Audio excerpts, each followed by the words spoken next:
Hi friends, welcome back to my channel. I'm very excited about this video because September is around the corner, and with that being said, that follows the fall season. It's one of my favorite seasons of all time. I'm super excited, and also because I'm such a mood reader, I can't wait to read a lot of cozy mysteries, a lot of witchy books, a lot of creepy scary books, maybe some horror books, maybe some thriller books with some fall themed elements in it. I'm so excited. Without further ado, let's talk about all the books that I would like to read in the month of September. So I have quite a few books in this stack right now. There's a total of 7 books. Am I going to get to all these books?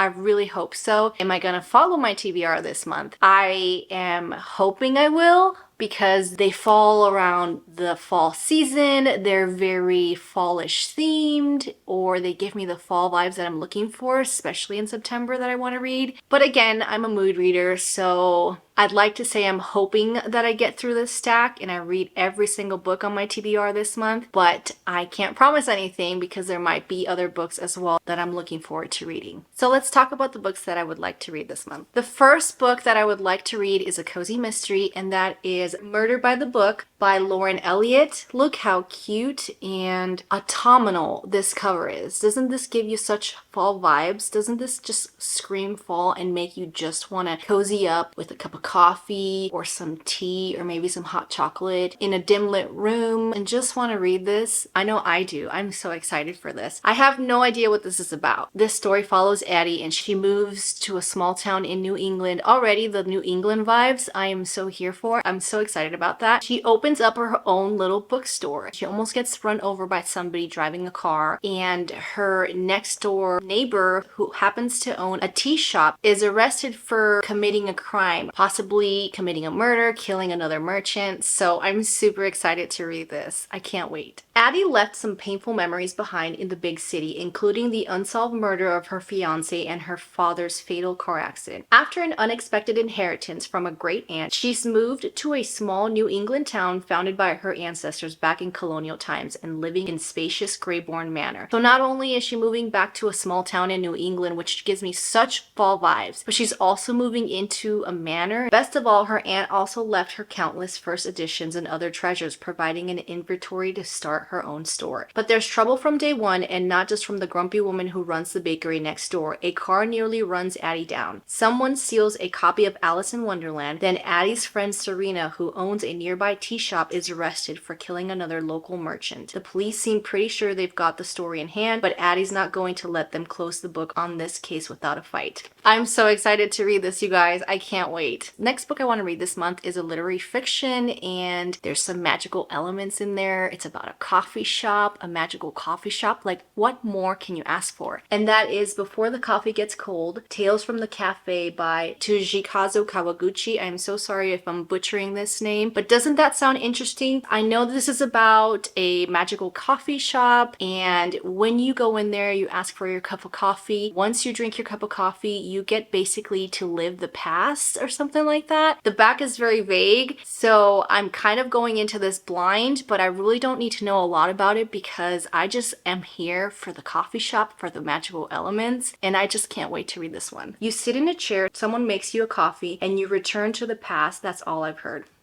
I can't wait to read this. I'm excited. The next book on my list would be Legends and Lattes by Travis Baldrier. I'm so excited to get to this book. You have no idea, because I know it has fallish elements in there, a coffee shop, some pastries, baking. All of those things to me give me the biggest fallish vibes, and I just can't wait. This one is a cozy fantasy. This story follows Viv, who is an orc, doesn't want to do battle anymore, so she's putting down her weapons and her battle gear, and she decides that she wants to open a cozy little coffee shop. However, Viv has no idea how to run one, probably has no idea how to make coffee or the pastries in it. She wants to do it anyways. She wants to retire from battle, and she wants to open her own little coffee shop. She makes friends along the way. I'm assuming they help her run this coffee shop, and I'm just so excited. I do believe there might be a romance involved too, so I just can't wait to read this. I know it's going to give me all the fall vibes I'm looking for, and it's just going to feel feel like a warm hug. The next book on my list, and this has been on my list since last year because I did not get to it in time, that is The Very Secret Society of Irregular Witches by Sangu Madana. I am so excited to read this book because I've heard nothing but amazing things about this book. There's a romance, it's about witches, the love interest is a grumpy librarian, and I heard it is so wholesome, it's so comforting, and yet so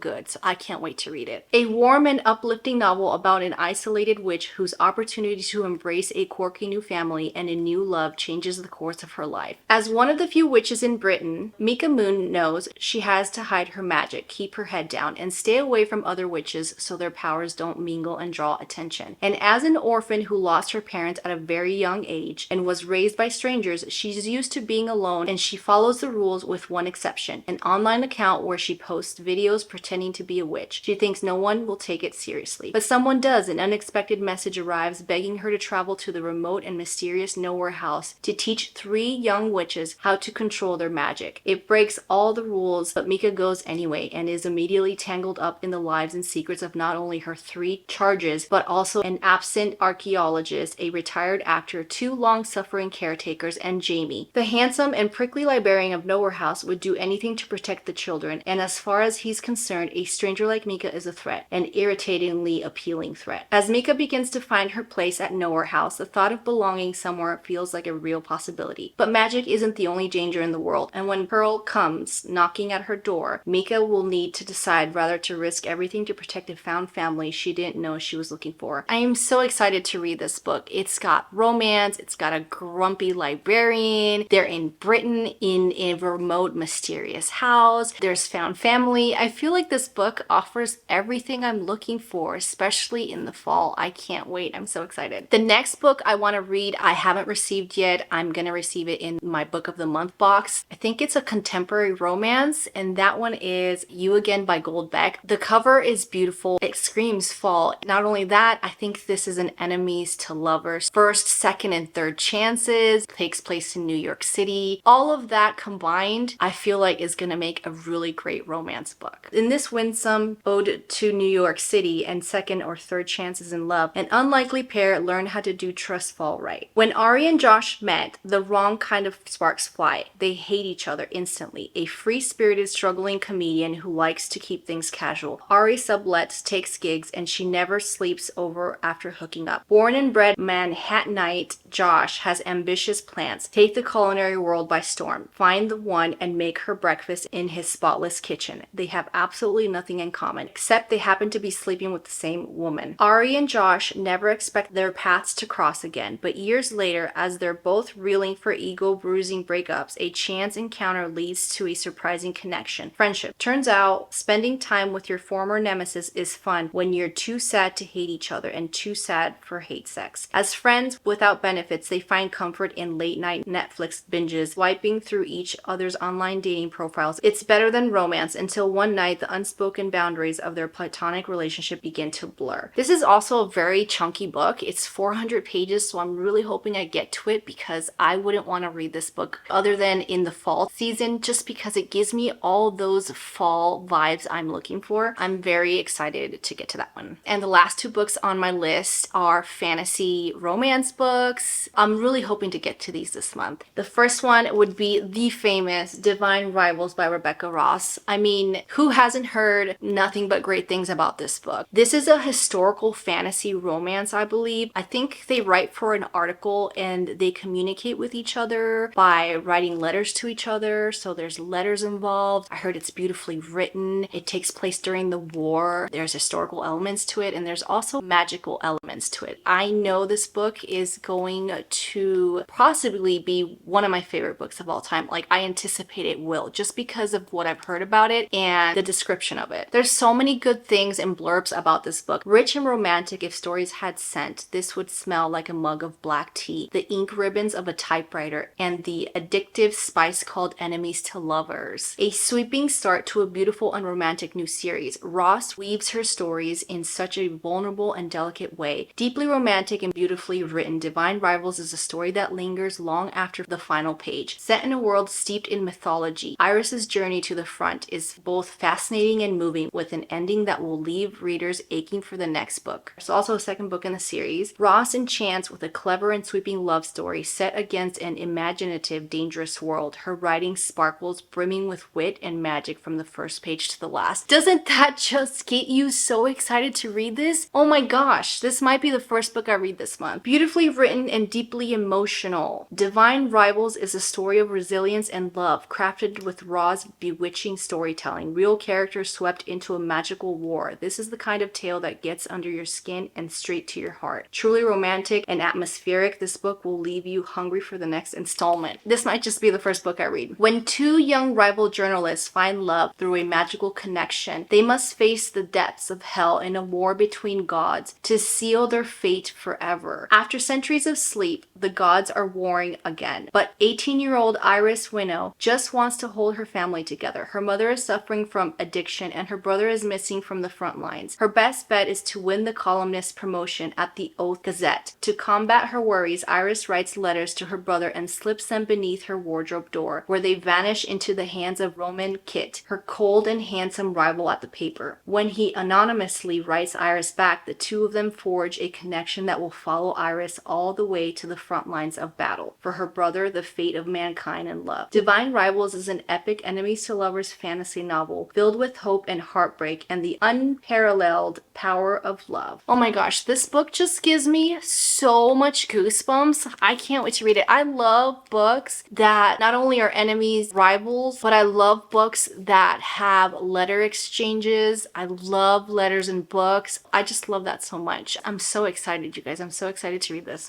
And the last book on my list, I mean, this doesn't come as a surprise, and I really hope I get to this so I can move on with other series by this author, but I can't guarantee I'm going to get to it because it's so chunky, but I really want to, and that is A Court of Silver Flames by Sarah J. Maas. This is the last installment in her ACOTAR series, and I'm not going to go into the details about this one because I don't want to spoil the series for you guys, but if you've been following me for a while and you've been watching my videos, you know that I went on an ACOTAR journey in the last couple of months. I've been vlogging each book. I might vlog this one, I might not, I don't know. I might be in a mood to just binge it, so we'll see how it goes, but I'm so excited, and I'm kind of nervous too because I've heard that this book almost feels like a different installment within itself because you don't really get Feyre's point of view in here. So I'm curious to see if this book is gonna have me just as obsessed like I have been with the rest of the books in the series. I don't know if I'm emotionally ready to read it yet, but I know I want to because I want to continue on with other books. I want to read the Throne of Glass series. I also want to read Crescent City. I have to get to this one first, obviously. So to recap, here are all the books that I would love to get to, excluding the You Again, haven't received yet. But here is my September TBR stack. It's so beautiful. All these books have magical elements in it, and I am just in the mood to read fantasy. I'm in the mood to read magical books that are just gonna give me those feelings, those warm, cozy feelings that I'm looking for this fall. I'm so excited. I'm the biggest mood reader. The good thing about mood reading is you better expect that in the fall I'm gonna be reading fallish books. I want to read cozy mysteries. I want to read thrillers. I want to read horror, witchy books. And then in Christmas, I want to read Christmas books. I feel like that adds a fun element to my reading. I'm excited. Well, there you have it, guys. Those are all the books that I want to read in September. Thank you so much again for watching this video. Don't forget to like and subscribe, and I will catch you on my next one.